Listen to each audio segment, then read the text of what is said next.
I'm Danny Otto. Welcome into another episode of That Recap Show. Now, before we get into the episode, just have to issue unbelievably major spoilers ahead. We are going to be going over everything that happened in the new Doctor Strange in the Multiverse of Madness movie. So if you haven't seen that, head over to your local theater, watch that movie, totally recommend it, and then come back here and enjoy the breakdown. Now, with that out of the way, let's start the show! Poppin' Off presents That Recap Show.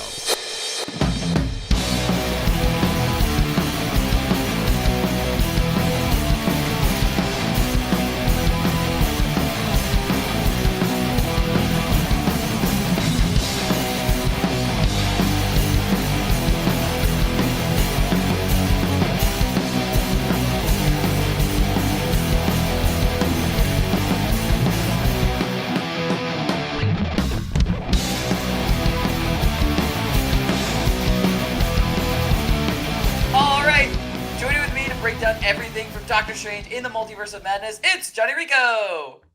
Hey, what's up? Hey, I've been doing multiple takes, so it's almost like going through multiple universes and multiverses, yeah. Which is, right on the nose for this episode for what we're covering, right? So, yeah, for sure. I mean, this might be a little bit longer. Our shows kind of go a little bit long, but I mean, this is a full-on crazy movie.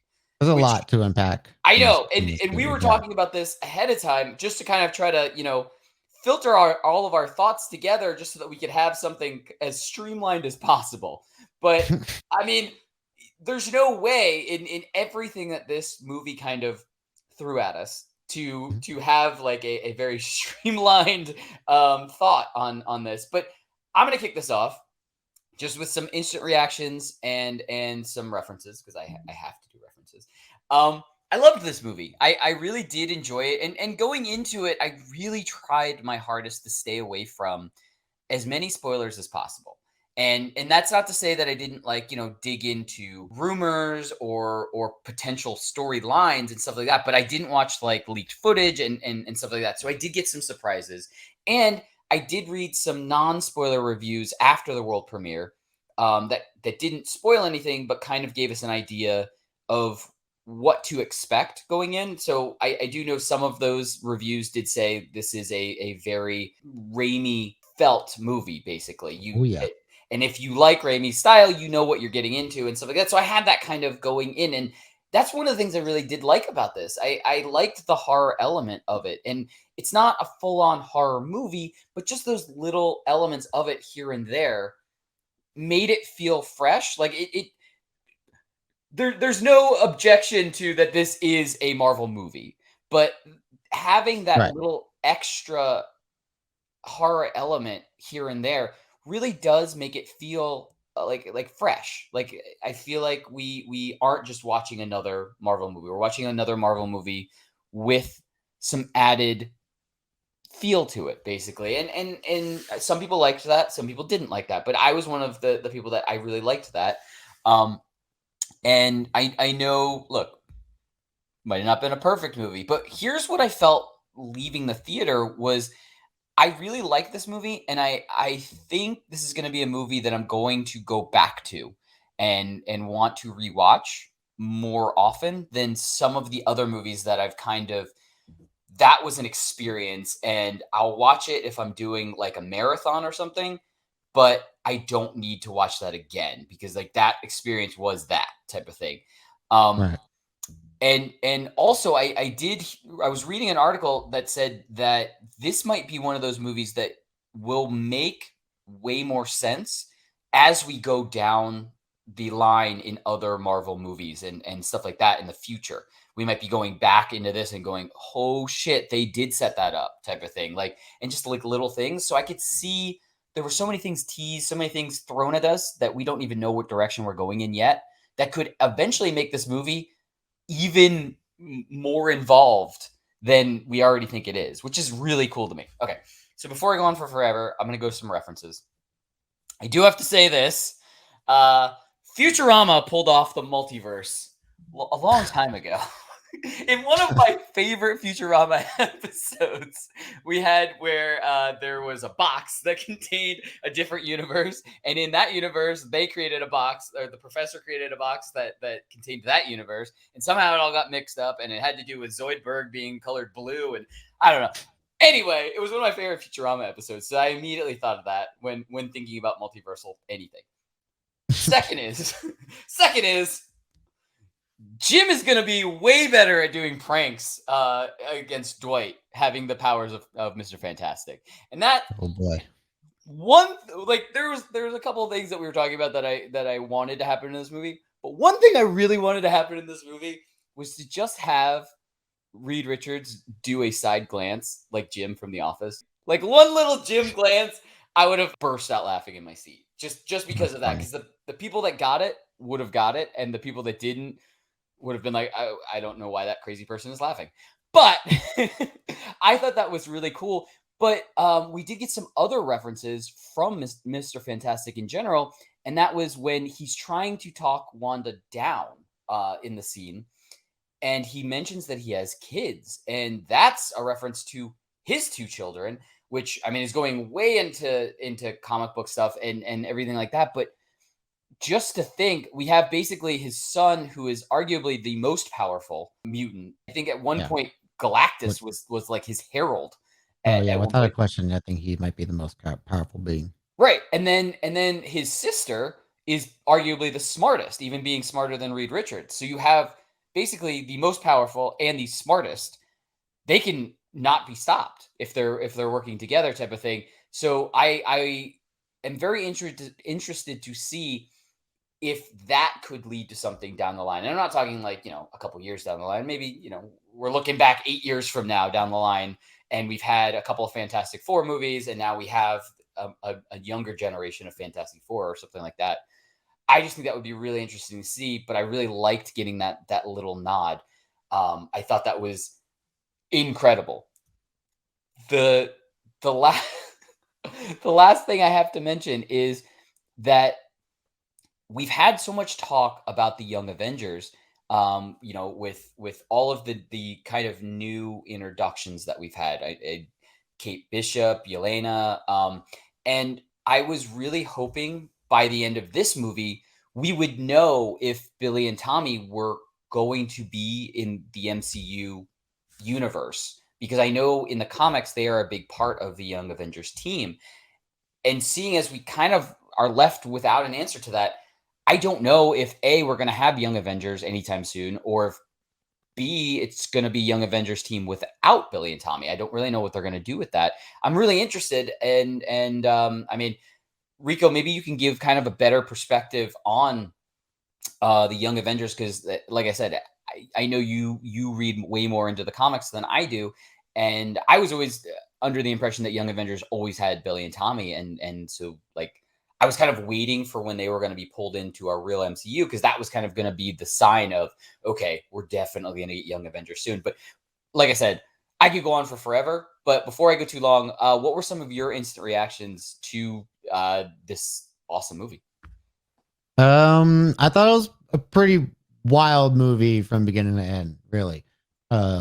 It literally hits the ground running. Like the first shot we see is literally Defender Strange and America Chavez running for the Book of Ashanti. You were talking about this earlier, the whole, the Raimi horror elements that this movie brought in. Boy, oh boy, that I would say that's an understatement. But I think to go off that a little bit more, like I love the way that Marvel is letting directors really incorporate their own styles into these movies now. Like I think that before, like you would just bring on directors and you make a Marvel movie. Like you're part of the running machine that is the MCU. But I think there's only like a handful of movies off the top of my head I can think of that have like the director's feel in them. Iron Man 3 is a big one for me. Shane Black. Taika Waititi, Thor Ragnarok is a big one recently.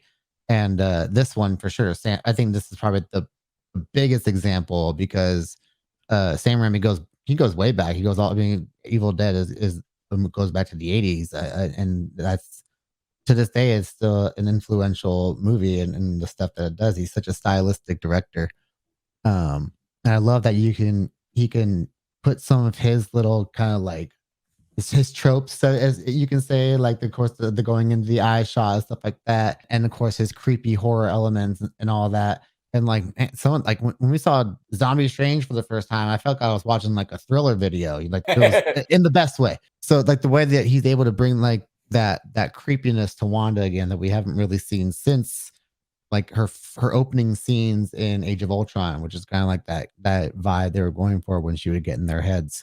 I thought that was conveyed really well. It's not without its flaws, that's for sure. But all in all, like it's a fun movie from beginning to end. I think if that's what you're looking for, I think that's what you're going to be satisfied with. And I think it answers as many questions as it does ask new questions. Of course, as Marvel projects tend to do. I don't think you can do a movie like this without setting up big stuff for the future. So.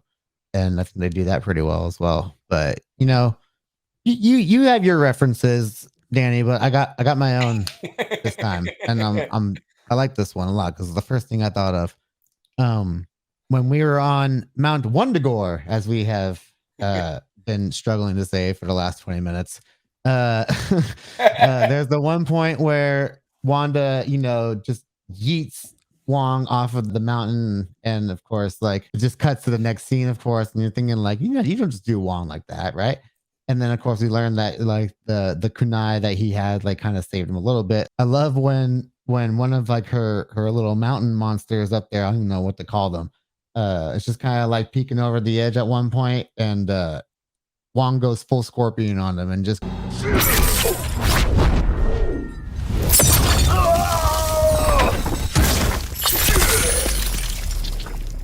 Fatality. Scorpion wins.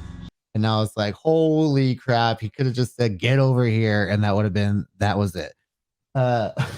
So that was my big reference for the movie right there. But yeah, to kind of touch on what you were talking about with the Young Avengers, I think you could totally do a Young Avengers lineup without them if we can't establish like their own versions of themselves in this universe. I think there's plenty of people you can throw in there, but the predictions maybe you can expand a little bit more on that. All right, that's what we call a tease. I get it. I am teased, and I'm willing to wait until the prediction section of this video. Do you want to go to some big takeaways? Absolutely. All right, in the best way I can possibly say this, it's almost like I feel like this is like an intro to Always Sunny, where it's like a blank screen with the text of the name of the episode.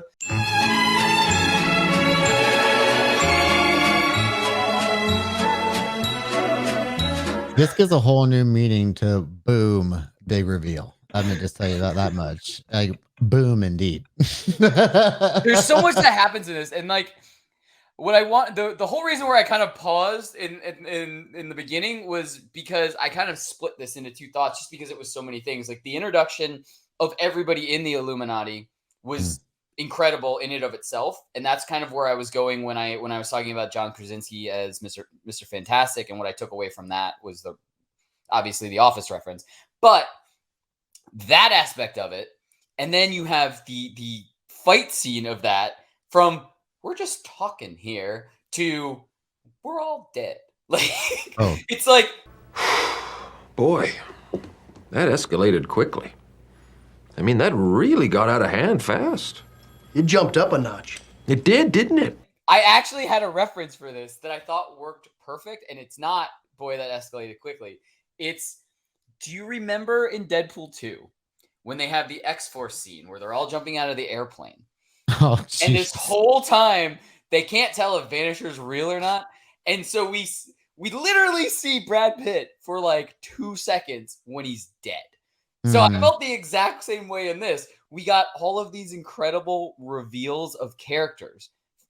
Arguably one of the most fan-asked for, fan-cast, John Krasinski as Mr. Fantastic, only to be shredded into string cheese in minutes. And I think his head got blown up too, as well, if I'm not mistaken. Like he got shredded and then his head got blown up. Like Oh man, this movie was violent. It was definitely violent, and it escalated very quickly. Bro, you did my man Black Bolt dirty. Like, Oh man, oh my god. why give away that? Why not just Yeah, be like, yeah, Reed, bro, I love you, but smartest man? That's not very Reed like of you at all. That What was now? Reed in that dimension. And I'm willing to understand that if there are variants of Strange, there are variants of Reed. So maybe that Reed overestimated talking Wanda down, didn't underestimated the Scarlet Witch aspect of that. So Oh my I wanted to god. make sure we covered ourselves because I understand that, that's only that Reed and their Wanda hadn't had the trauma that caused Scarlet Witch. So there's a lot of stuff that can go into that, and there's a lot of factors that can go into that on why he assumed that he could just try to talk and reason with her. I understand that. But there was no reasoning with that Wanda, with Scarlet Witch. It was just, all right, cool, we're done here. So, Rico, what were some of your big takeaways? So, to kind of go off of that scene, really, but so before all that happened, of course, the big WTF. Also, like, can we acknowledge what happened to Professor X? Like, he got destroyed in her mind, and then That was terrifying. That was the most. That was Evil Dead. That was an Evil Dead shot right there. The way she came out of like the rubble from, which is all that's also a great WandaVision throwback, by the way, which I really love. Like if you had watched WandaVision, seeing like the little TV with like the intro from the first episode, and then of course that's the rubble that we saw from like her flashback scenes and stuff like that when the missile hit her home.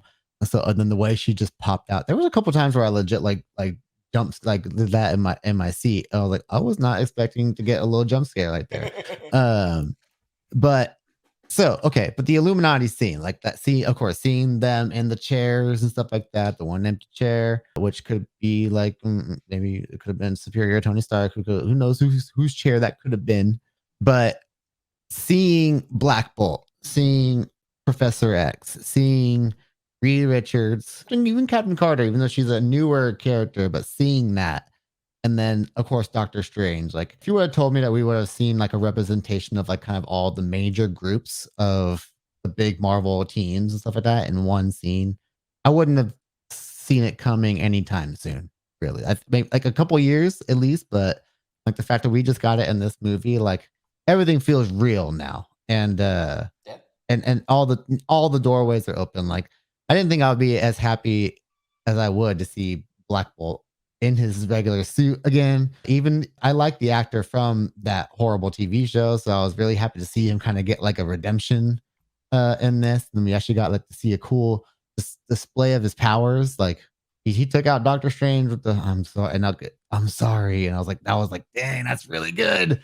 And then of course, like the way he's used with his brutal at the end, but yeah, I just kind of love that. That's what gave me that like big like Marvel event feel, like when I'm reading a comic and you're just seeing all these characters just interact with each other. Like, whoa, what's going on? How are they going to solve this all together?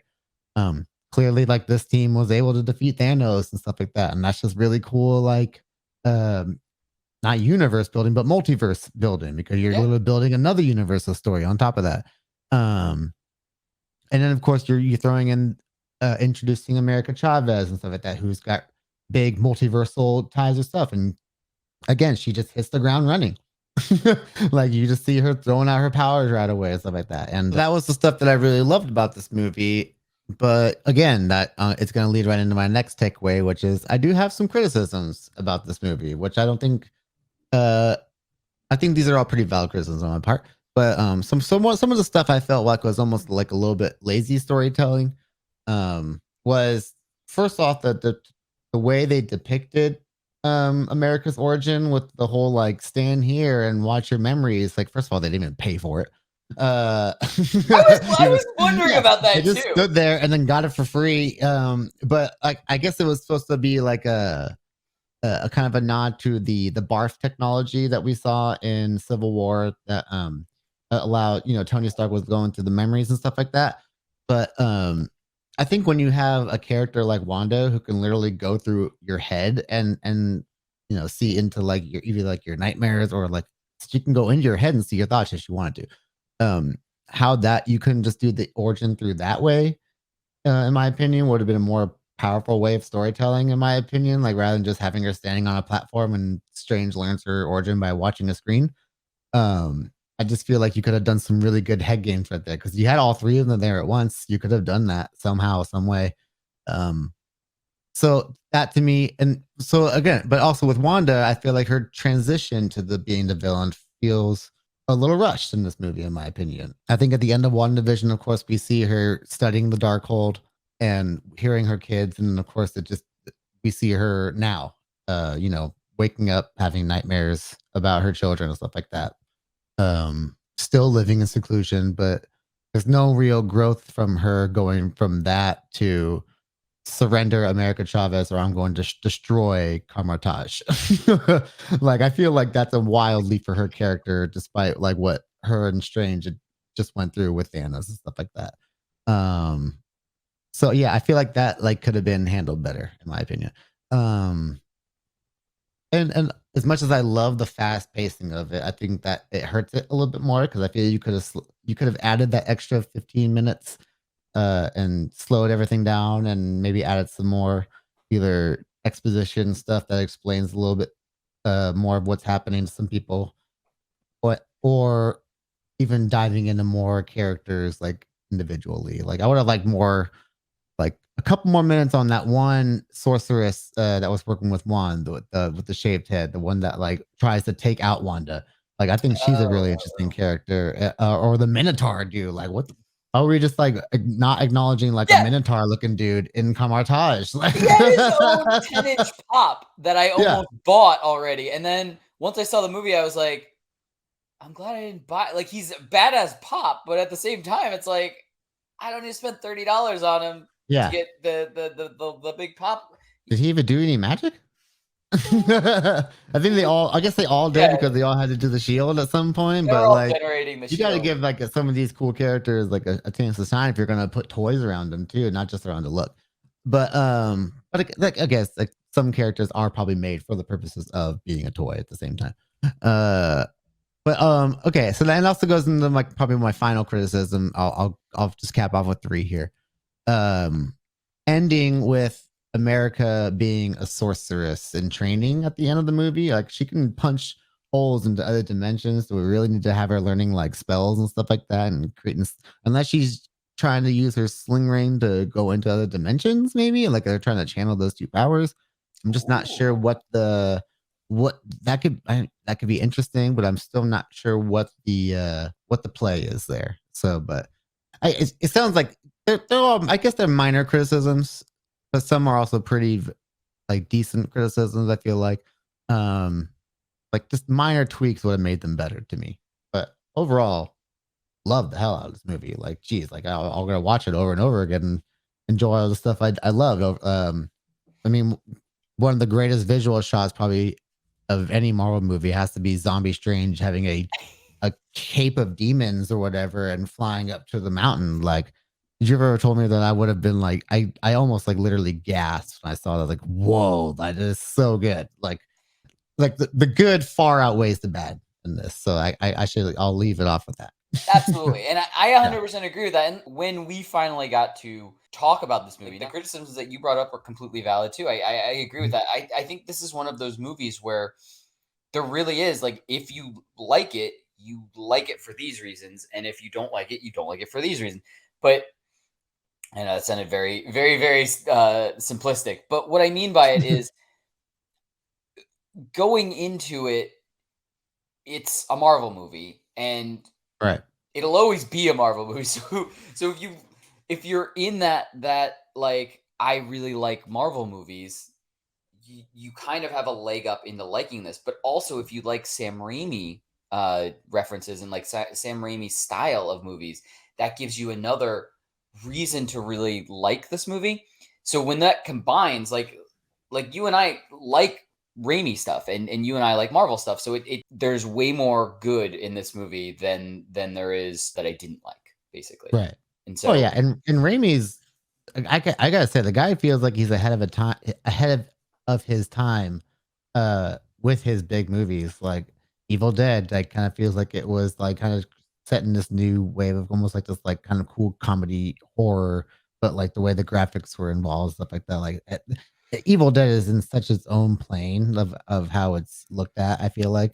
And then you have the original Spider-Man. Like the guy really paved the way for the movies that we get today. And now he's actually making movies on the scale of what he inspired, basically. Like he's getting a step up in production and all this stuff. In like he was laying this groundwork before any of these people were really, and now he gets to kind of go back into that playground, and he goes into it full force. Absolutely. All Yeah, right. really. I'm gonna finish this off with takeaways though, and I mean I got to do it. I got to say it. Boom! Big reveal. We got our mid-credit scene, which is arguably the most important of the two post-credit scenes, or the two credit scenes. Is a clip of Clea basically tearing a hole in the fabric of universes with a sword, and telling Strange that he caused an incursion and that he needs to accompany her to fix it. And then they are whisked away into what looks exactly like the Dark Dimension and Oh, it is. Dormammu. Yeah. Yeah, 100% is. Yeah. And I mean, we know this just doing from a little bit of research, and I'm sure you knew this before, is Clea is the niece of Dormammu, and she is the Sorcerer Supreme of the Dark Dimension. So, like, I mean, there's a million ties right there that immediately gives it away. But I mean, I could just tell from the color scheme instantly, not even knowing who Oh yeah, Clea, we've been Clea there. was. We've been to the Dark Dimension, so Exactly. we know what it looks like. And Exactly. it's that beautiful colors, baby. Like, man, I say, I want to go back. But there's so much that this could mean going forward, and I mean, I am all for it, and I am so excited. I mean, immediately we know that Clea is a huge love interest of Doctor Strange in the comics, so he's gonna get over his Christine sadness very quickly at some point, at least. And I can't wait to find out what this incursion is and what this incursion could lead to. And that kind of leads me to my prediction. Let's go. All right, awesome. All right, the reason I want to do this so quick to that last big takeaway is the fact that one of the big things that I think this incursion could be leading to is the biggest event of, it could be phase 5, maybe even phase 6, who knows how far out they're going to put it, is Secret Wars. We learned what the definition of an incursion was from this movie. It's when two universes are kind of smashing into each other, and one or both of those universes end up being destroyed in the aftermath of it. So just knowing that now there is an incursion that Strange and Clea have to do something about, that could end up getting characters from our MCU and characters from another dimension or another universe together to work to try to either stop this incursion, or one of my thoughts is eventually, one of the universes is ultimately just going to be destroyed, and the MCU is the one that's going to be left standing, type of thing. And I think that's a very, very easy way to lead into Secret Wars. Not only Secret Wars, but lead into the future of the MCU, where we have these characters that weren't there before. Meaning, maybe mutants. Meaning, I mean, the sky's the limit at that point. I mean, we could have. I think at that point, everyone's fair game. Yeah, we could literally have Galactus end up getting smashed in because of that incursion, type of thing. Like, the sky is the limit at that point. But that's why I'm so excited about what this could lead to, and the possibilities of this being potentially, the big next event. And a lot of people online have mentioned that. And I mean, what I keep saying to you that's funny, and I mean, there's no reference out there. I can't prove it. There's video footage, but we never posted it anywhere. We were talking about this about a year and a half ago, that Secret Invasion and Secret Wars, both of which have now been mentioned as things that we thought were going to be coming up as the next big events, type of thing. And now we have a Disney Plus series for Secret Invasion, and we have the potential of leading to Secret Wars. And I am so excited, and I'm so happy about all of that. But I could totally go on and on and on. Rico, what were some of your predictions following up this movie? Yeah, it's also curious to see if Secret Wars is going to be the same or something completely different from Kang's multiversal war as well. Right. That has been kind of kickstarted already by Sylvie. Because of course Secret Wars, I believe, is a character called the Beyonder that runs it, and we haven't really met him yet. We haven't met a character that's very, very dangerous and powerful, named as Molecule Man, that has big ramifications for the MCU or just Marvel in general. Like his power scale is up there with, you can put him up with Franklin Richards. But there are some really high power characters in here that we still haven't gotten to yet. Also, quick shout out that we got one little brief shot of the Living Tribunal during the multiversal trip, which was really cool. I just want to see these big cosmic characters come to life. But anyways, on to my prediction. I want to talk about Wanda's sacrifice. I think we have to put it in quotes for now. But yeah, her sacrifice. Well, can I either way, she made a sacrifice. Cause either way, if she's not dead, then she made the sacrifice of destroying the Darkholds everywhere. Because we were shown that the Darkhold got destroyed in the other reality also. So no matter what, she made a sacrifice. We just she did, but she probably did that because she does have something else in play. So, we saw that red blast come out of Wundagore as the mountain was falling.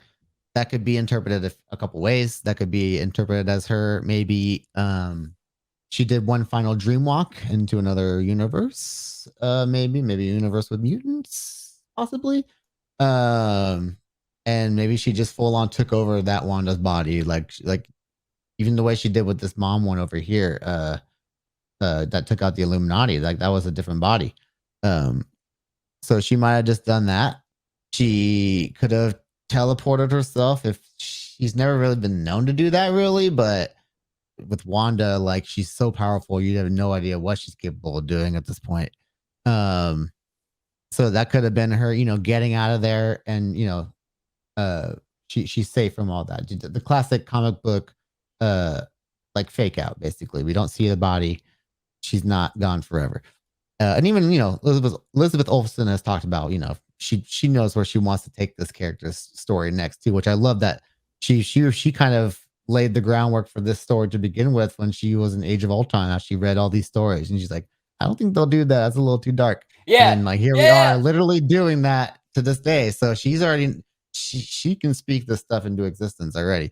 But also the red blast. So the final thing, the red blast could just be literally the magic of the Darkhold expelling from the mountain because it got destroyed. That could be the way you explain it. And like, yes, she's gone.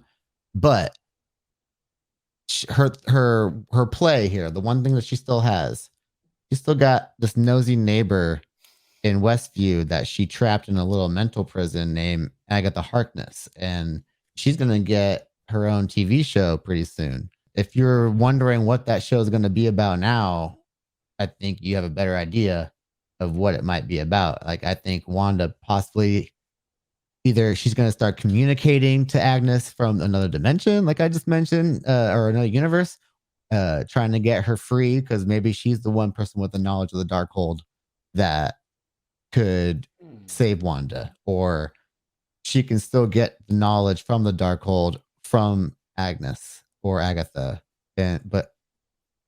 Or maybe if Wanda is gone, that frees Agatha from her prison and she's now powerful again.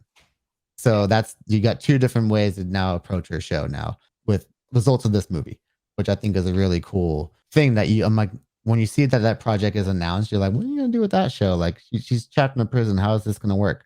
And then you see this movie and you go, ooh, I can see how this is going to work now. And I'm really excited for this show. Right. So yeah, that's my prediction for this movie. But I did have one final question that, kind of a fun question for us. So we got the Illuminati of, I don't remember the Earth number. The numbers are all going to get confusing to me as time goes by, but we do know that our MCU universe is the 616, which is that's the easiest one probably for most common people to remember because that is the comic one that we are accustomed to hearing in the books. But was Strange now knowing of the Illuminati and like probably what their intended purpose was, and now that Wanda's gone, the threat of them getting like bopped so easily is probably gone too. Uh, if you were to build a 616 Illuminati with either the seeds that have been planted for people going forward, or just the people who are currently in the MCU at this point, so they're here now, or we know we will get them at some point in the future. So I'll start off with mine. Of course, you have to have Strange. Captain Marvel of our universe would be a good one. Carol with all of her universal knowledge, of course. I would love to see Reed again, of course. However they do the Fantastic Four movie, I would love to see Reed in some form on that council again, just so we can get more of his intelligence, or just a chance for his like his intelligence to really shine. With Black Panther 2 coming out, I think we're gonna get Namor, and he's always been kind of like a famed member of the Illuminati, and I think like his like kind of like smugness and stuff like that would be a really good dynamic on that team and stuff like that. Let's see, who am I? Okay, Black Bolt. I want Black Bolt back. Just bring him back for me so he can sit there and look intimidating in that cool suit, please. That's kind of like my one. Please give me that. And then the last one for me is White Vision. So that was like my last big criticism of the movie is there's a lack of Vision talk in this movie. Like we get one talk of like what when Strange asked about the multiverse, she's like Viz had his theories and stuff like that. But like you're gonna tell me that there's not one dream walking sequence you could have had where like the Vision was still alive and they were able to have like a nice family together. So I'm really bummed that we didn't get like that or some kind of weird update on what White Vision is doing. I'm calling him White Vision. But I mean, that's what he's called in the comics. You got it. yeah, I get White Vision, comics. Vision 2.0. But yeah, I think for all the knowledge that he possesses too, I just feel like it'd be interesting to have like an android character as part of the Illuminati as well. It's almost like infinite amount of knowledge. But Danny, what do you think? What would you like to see? All right. I mean, I think we're gonna have a lot of crossover on the list. I'm gonna try to keep mine to characters that we have already seen in our MCU, just to see if we can have any kind of separation at all. So I got to go with Strange, obviously, because I mean he's probably gonna be the founding member. If we're talking Illuminati post this movie, my next up would be Bruce Banner. Because now that we don't have Tony, arguably Bruce is one of the smarter people still around in the MCU. Yeah. I think he could definitely help, whether he's still Smart Hulk or whether he's changed back to Bruce Banner. Either way, I think he would be an asset to an Illuminati team. Next up, I got to go Peter Parker. I mean, I understand he's young. I mean, he just finished high school. He's going into he's going into community college. But the technical knowledge that he has, I do feel like he's up there. He's not there. He's not like the smartest person in the room, but I think he's an asset to a team. And older Peter for sure. Yeah, definitely. Yeah. But if he can grow in those ranks, absolutely. Kobe.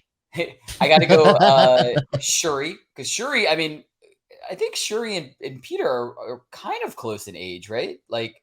But I believe so. I can't remember if they've really ever established Shuri's age, just because she doesn't grow up like in a typical society, of course. Right. She's clearly ahead of the curve on the knowledge part. Right. So she's another amazing, not only scientist but like engineer. Like she was engineering the tech and stuff like that for Wakanda and stuff like that. That's Banner. Yeah. Then I got to go with Vision 2.0. Because just like you, I do agree. And especially like they were talking about voting. And so if there were terms where they needed to vote on stuff, having kind of someone that was there able to take the feeling out of a vote.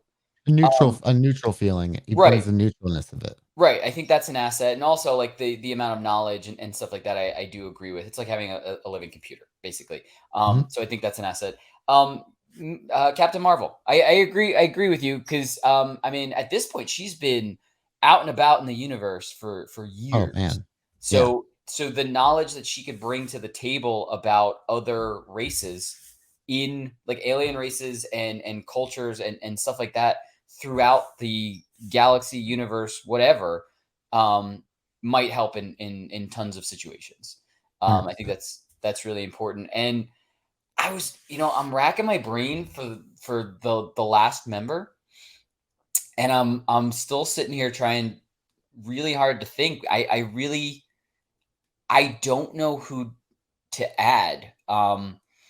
Not because I don't think there are people that could sit in that seat. I don't have someone that's jumping out as I think they're that's it. They need to be in that seat type of thing. So I guess I'm gonna leave just like in the movie. I'm gonna leave that last that seventh seat. I'm gonna leave empty until we The get one an that could have been introduction. Stark. Exactly. I'm gonna leave that empty until we have more people introduced into the MCU. And obviously, like if Xavier was in the MCU, or if I mean Reed Richards was, if he was actually in our MCU and introduced already, type of thing, then it would be a toss up between those two. But for now, yeah, I think I'm gonna leave Boom. that 7th seat. I'm gonna leave that 7th seat empty for now. But There you go. yeah. But anyway, let us know in the comments below who are your 7 for the MCU Illuminati, and you can either go strict to characters that have already been introduced, like I did, or you can go to characters that have been introduced, but also that we are better than average expecting, or we've already had a lot of nods to them. Like Namor, we're pretty sure is coming up in Wakanda Forever. Um, Yeah. but anyway, also, that's what we think. Let us know in the comments below. What did you think of this movie? What were your favorite parts? And what do you think the fallout from this movie is going to be? Are we going to be getting a Secret Wars? Are we going to be getting the multiversal wars from Kang? Are we going to be getting, something even crazier that we couldn't even think of yet? The sky's the limit at this point. Just like Rico, you've said throughout this. I mean, stuff that seemed impossible a couple of years ago in the MCU and in these movies is happening right in front of Just, us yeah. from Yeah. movie to Coming up. movie type of thing. So it's absolutely incredible. So no wrong answers in the comments as far as I'm concerned. That's what I'm saying. And as always, don't forget to like, subscribe, and turn on notifications to hear about all of our video releases. Bye, everybody.